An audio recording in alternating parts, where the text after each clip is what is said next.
নমস্কার বন্ধুরা, ডলি রন্ধনশালা সবাইকে স্বাগত। আজকে যেখান থেকে ভিডিওটা দেখছো আশা করি তোমরা সবাই ভালো আছো। আর আজকে তোমাদের সঙ্গে আমি একটা ডিমের রেসিপি শেয়ার করতে চলেছি, দেখে নেওয়া যাক। তাহলে আমি মিক্সি জারের মধ্যে প্রথমে কিছুটা ধনেপাতা নিয়ে নিলাম, দিয়ে দিলাম ঝালের জন্য কাঁচা লঙ্কা। এখানে আমি গুঁড়ো মশলার খুব একটা ব্যবহার করব না, আমি খুব ভালোভাবে ধনেপাতা ও কাঁচা লঙ্কা পেস্ট করে নিয়েছি। এখানে আমি নিয়েছি প্রথমে আমার হিসাবের কয়েকটা ডিম। প্রত্যেকটা ডিম আমি ছুরি দিয়ে এইভাবে মাঝখান থেকে একটু একটু পুরোটা গা এইভাবে চিড়ে চিড়ে দেবো, তাহলে মশলাগুলো ডিমের ভিতরে খুব ভালোভাবে ঢুকবে। আমার এখানে সব কটা এইভাবে ডিম খুব ভালোভাবে গা চিড়ে নেওয়া হয়ে গেছে। এবার আমি স্বাদ মতো লবণ দিয়ে খুব ভালোভাবে মাখিয়ে নেব। আমি কড়াইয়ের মধ্যে প্রথমেই দিয়ে দিলাম পরিমাণ মতো সর্ষের তেল। সর্ষের তেলটা একটু কড়াইয়ের চারিদিকে এইভাবে লাগিয়ে দেব। অনেক সময় দেখা যায় ডিম ছাড়ার সাথে সাথে কড়াইয়ের মধ্যে আটকে যায়, তাই আমি এই কাজটা করে দিলাম। আর আমি ডিমগুলো ছেড়ে দিলাম তেলের মধ্যে। এবার তেলের মধ্যে ডিমগুলো দেওয়ার পরে হালকাভাবে আমি ডিমগুলো ভেজে নেব। আমার এখানে ডিমগুলো খুব ভালোভাবে ভাজা হয়ে গেছে, এর থেকে আর বেশি ভাজবো না। আমি এবার ডিমগুলোকে একটা একটা করে তুলে নেব।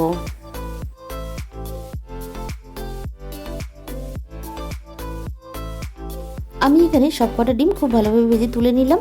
এবারে ওই একই মিক্সি জারের মধ্যে দিয়ে দিলাম 1 ইঞ্চি পরিমাণ আদা, আর দিয়ে দিলাম একটা টমেটো, আর দিয়ে দেবো এবারে এখানে 2 চামচ পরিমাণ সাদা তিল। এখানে তোমরা সাদা তিলটাই ব্যবহার করার চেষ্টা করো। আর দিয়ে দিলাম সামান্য পরিমাণ জল। এখানে আমি সব কিছু খুব ভালোভাবে পেস্ট করে নিলাম। এরপরে আমি ওই একই তেলের মধ্যে আরও একটু সর্ষের তেল দিয়ে দিলাম।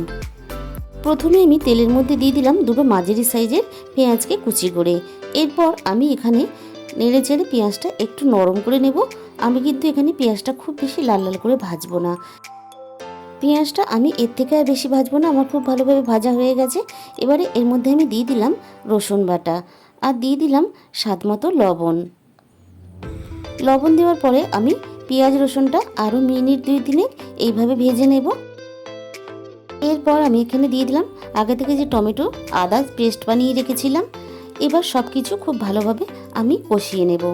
আমার এখানে খুব ভালোভাবে কষানো হয়ে গেছে, তেল ছাড়তে শুরু করে দিয়েছে। এখানে আমি গুঁড়ো মশলার মধ্যে শুধু ব্যবহার করলাম 1 চামচ পরিমাণ গরম মশলার গুঁড়ো। আমি এখানে আর কোনো গুঁড়ো মশলা ব্যবহার করব না। এরপরে আমি ধনেপাতার যে পেস্টটা আগে থেকে রেডি করে রেখেছিলাম সেটা দিয়ে দিলাম। ধনেপাতা পেস্ট আর গরম মশলা দেওয়ার পরে আমি 2 থেকে 3 মিনিট একটু নাড়াচাড়া করে কষিয়ে নেব। এর থেকে আমি আর বেশি কষাবো না, ধনেপাতা নিজস্ব সুগন্ধটা চলে যাবে, খাবার সময় ভালো লাগবে না খেতে। আমি এখানে দিয়ে দিলাম এরপর পরিমাণ মতো জল দেওয়ার পরে ভেজে রাখা ডিমগুলো আমি ঝোলের মধ্যে ছেড়ে দেব। আমি সব কিছু খুব ভালো করে একটু নেড়েচেড়ে মিশিয়ে দেব। এরপর আমি মিনিট 5 ফুটিয়ে নেব। আমার রেডি হয়ে গেল ধনিয়া এগ কারি।